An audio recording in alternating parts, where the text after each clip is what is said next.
나는 다윗 집안의 후손 요셉입니다. 그리고 나자렛에서 집이나 야외 극장이나 공공 건물 등을 짓는 일을 하는 목수입니다. 특별할 것 없는 일상을 살아가는 사람이었지만 아버지께서 그러하셨던 것처럼 항상 하느님께 기도했고 하느님을 믿는 사람으로서 부끄럽지 않게 살려고 노력했습니다. 그래서일까? 사람들은 나를 두고서 의로운 사람이라 부르며 칭찬해주곤 했습니다.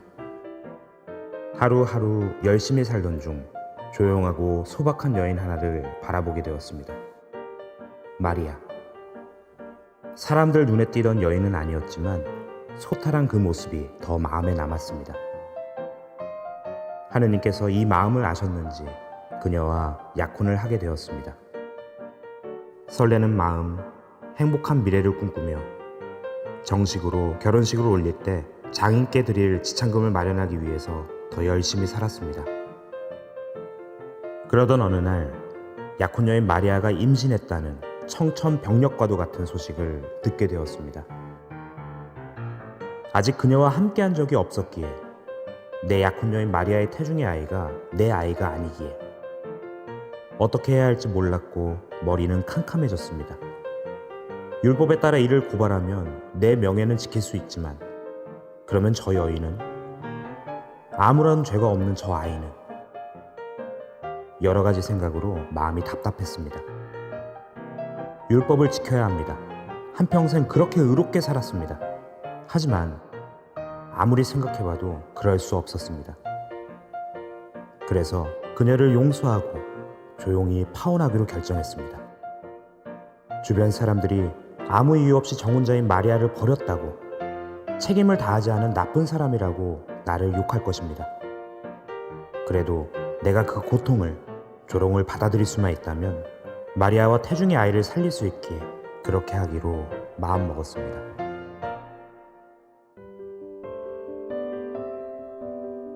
결심은 했지만 복잡한 마음에 율법을 따르지 않았다는 죄책감에 잠을 잘 이루지 못해서 뒤척이다가 나도 모르는 사이 잠깐 잠이 들었습니다. 꿈속에서 천사가 나타나 내게 말했습니다. 두려워하지 말고 마리아를 아내로 맞아들여라. 그 몸에 잉태된 아기는 성령으로 말미암은 것이다.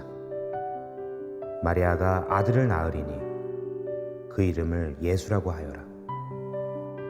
그분께서 당신 백성을 죄에서 구원하실 것이다. 그리고 천사는 이 모든 것이 하느님께서 예언자를 통해 우리를 구원할 메시아를 보내주시겠다고 하셨던 말씀이 이루어지려고 일어난 것이라고 내게 알려주었습니다. 천사의 이야기를 듣고 눈을 떴을 때 씻어내리듯 마음에서 눈물이 흘러내렸습니다.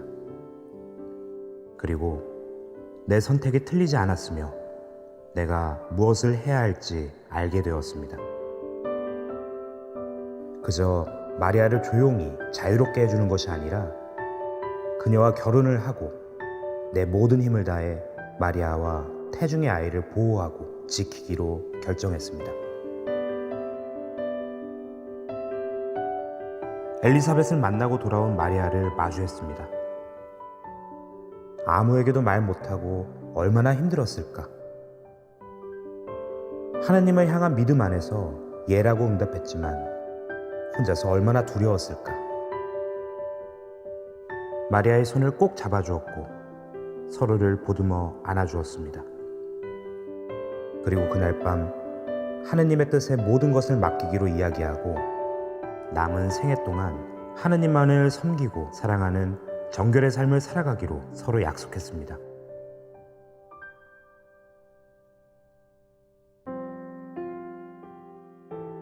마리아와 함께 태어날 아이를 기다리며 기쁘게 매 순간 최선을 다했습니다. 그런데 갑자기 호적 등록을 하라는 황제의 칙령이 반포되었습니다. 230km 떨어진 베들레헴에 다녀와야 하는 갑작스러운 일정. 다녀오는 데에만 한 달 가까운 시간이 걸릴 텐데 만삭인 아내 마리아를 혼자 두고 가는 게 걱정이 됐습니다. 또 내가 떠난 사이 마리아가 아이를 낳게 되면 8일 안에 아이에게 할례를 베풀어야 하고 33일이 되면 아내를 위해 예루살렘에 가서 사제 앞에서 속죄의 제사도 바쳐야 하는데 시간을 맞출 수가 없을 것만 같았습니다. 여러 고민 끝에 베들레헴에서 예루살렘까지는 10km 남짓밖에 되지 않으니 호적 등록을 한 뒤 베들레헴에서 아이를 낳고 며칠 머물다가 예루살렘에 가기로 마음먹었습니다. 부디 베들레헴에 도착하기 전까지만 버티게 해달라고 기도하면서 마리아와 함께 쉽지 않은 길을 출발했습니다. 천천히 조심하며 길을 나섰습니다. 그리고 하느님의 도우심으로 다행히 아무 일 없이 베들레헴에 도착할 수 있었습니다.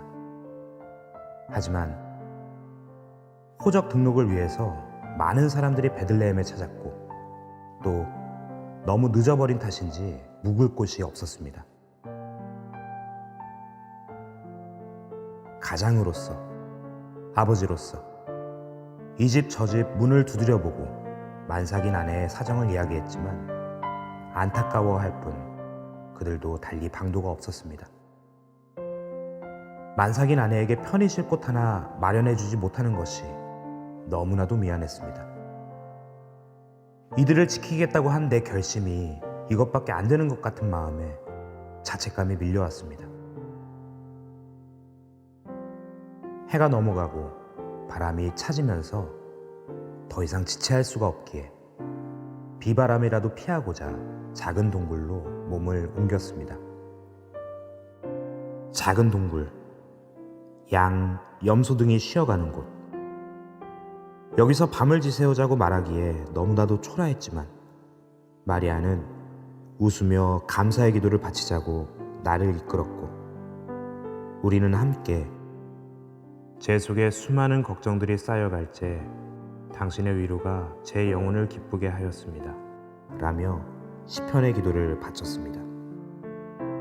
의탁할 것이 아무것도 없기에 오히려 하느님만 바라볼 수 있었던 복된 밤이었습니다.